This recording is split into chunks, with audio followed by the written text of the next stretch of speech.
Dunia riset Indonesia kembali viral di media sosial atau mungkin bahkan di dunia internasional. Sayangnya, viralnya ini bukan karena prestasi, tapi karena adanya dugaan riset palsu, pemalsuan identitas, dan fabrikasi penelitian di sebuah konferensi internasional yang diadakan di Copenhagen, Denmark. Aduh, udah lama kita nggak bikin ngopi sewai. Sekalinya bikin bahasannya kayak gini. Kacau, kacau.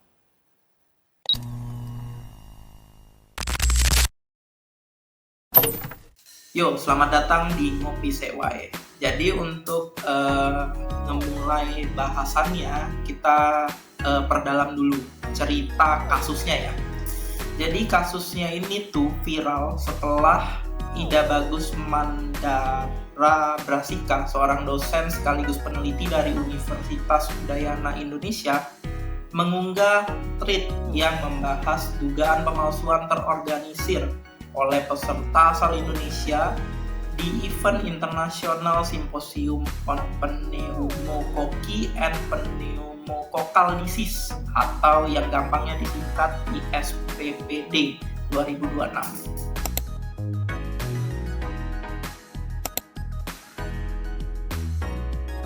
Nah, dugaan pemalsuan ini juga dibongkar oleh WAOD Dwi Diningrat, seorang peneliti Indonesia di bidang epidemiologi dan mikrobial genomik yang ikut juga angkat suara dan berpendapat bahwa kejadian ini bikin peneliti Indonesia lain kena imbas malu.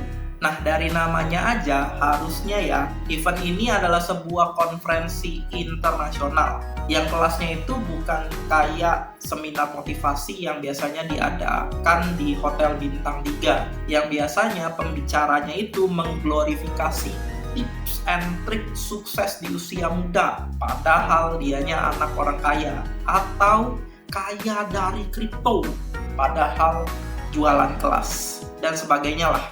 Ini forum itu adalah forum serius yang fokus bahasannya adalah terkait penyakit pneumonia lah. Jadi infeksi yang diakibatkan oleh pneumococcal tadi. Kacau aku ngomongnya. Ya intinya itu. Jadi paling enggak pesertanya itu adalah dokter, epidemiolog, ahli vaksin, dan peneliti penyakit infeksi dari seluruh dunia. Nah, di acara ini, si oknum atau si pelaku yang bernama Prihantini dan Rivaldi Fajar, setidaknya dua nama itu ya yang udah di-mention, itu membawakan riset yang diduga digenerate oleh AI, yang mana data penelitiannya itu diragukan karena lokasi penelitiannya yang dianggap tidak masuk akal. Masa iya ya, ada penelitian yang dilakukan di Peru, Ethiopia, Bangladesh, Sudan Selatan, Lebanon, Kenya, tempat-tempat eksotis lah. Padahal semua anggota tim penelitinya adalah orang Indonesia tanpa adanya kolaborator lokal. Ini mah sebenarnya sudah impossible banget kalau dipikir secara logika.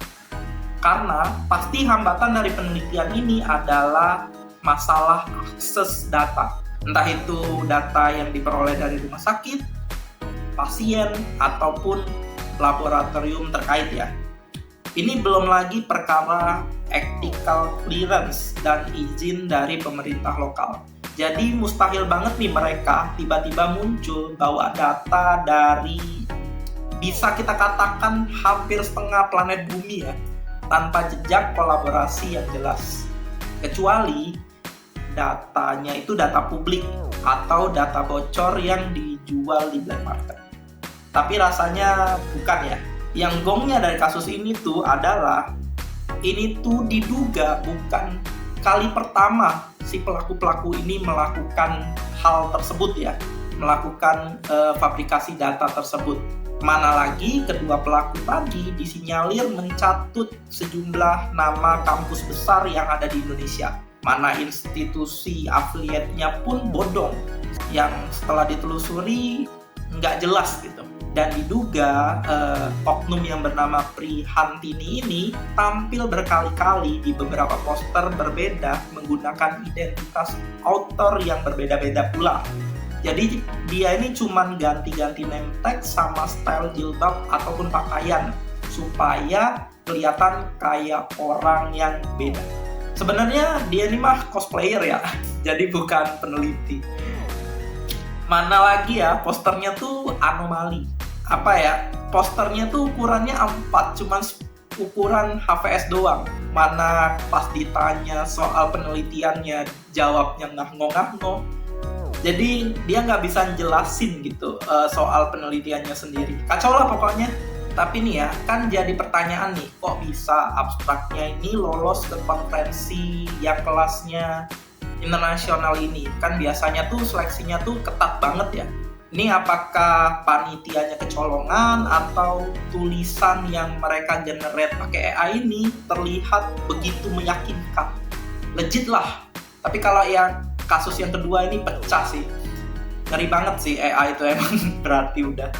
Soalnya saya sendiri jujur ya susah banget untuk bedain video yang di-generate AI saat ini. Jadi gampang banget nih saya kena hoax video AI ini. Tapi ini coba aku berhipotesis ya, kenapa bisa kecolongan. Jadi nih ya, biasanya seleksi untuk konferensi itu biasanya cuman submit abstrak yang dibatasi pula cuman 300 kataan lah. Jadi mungkin kalau cuman baca abstraknya nggak begitu kelihatan mencurigakan, jadi kelihatan legit lah sehingga bisa lolos.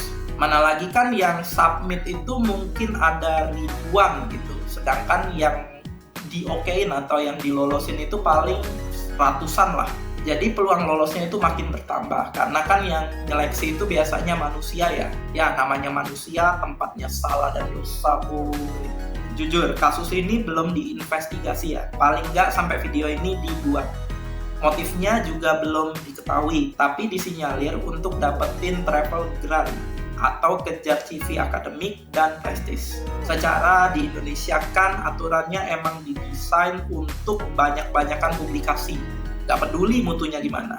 Soalnya kualitas penelitian itu kayak dianggap gak penting. Yang penting banyak. Orang penelitiannya itu mau kualitasnya bagus atau enggak, itu nilainya sama. Jadi buat apa bikin penelitian yang kualitasnya oke, yang waktu pengerjaannya lama, orang nilainya sama. Tapi ya, terlepas dari benar atau enggaknya ya seluruh kejadian ini tuh tetap jadi alarm keras bagi kita. Karena ini bisa merugikan peneliti Indonesia di kancah dunia. Karena kredibilitas peneliti-peneliti Indonesia yang sudah oke nih, bisa aja disangkut-sangkutin sama kekonyolan si peneliti abal-abal ini. Jadi kalau ini terbukti benar ngaco, pemerintah melalui kementerian terkait, Kemenristek ya, harus ngasih sanksi yang tegas lah. Contohnya pencabutan ijazah. Soalnya ini kan berhubungan dengan kredibilitas akademisi. Jadi jangan cuma muncul dan bikin pernyataan pihak yang diduga terlibat bukan dosen atau peneliti aktif perguruan tinggi Indonesia. Ya diinvestigasi lah dan ditindak. Jadi paling nggak tuh dunia melihat Indonesia itu tidak melindungi hal-hal memalukan seperti ini. Tapi ya pemerintah itu kan adalah cerminan rakyatnya ya. Jadi kalau pemerintahnya ngangong, ya kemungkinan mayoritas rakyatnya juga ngangong dan sebaliknya. Oke, sekian dulu Ngopi Sewae kali ini. Saya Punta. Terima kasih.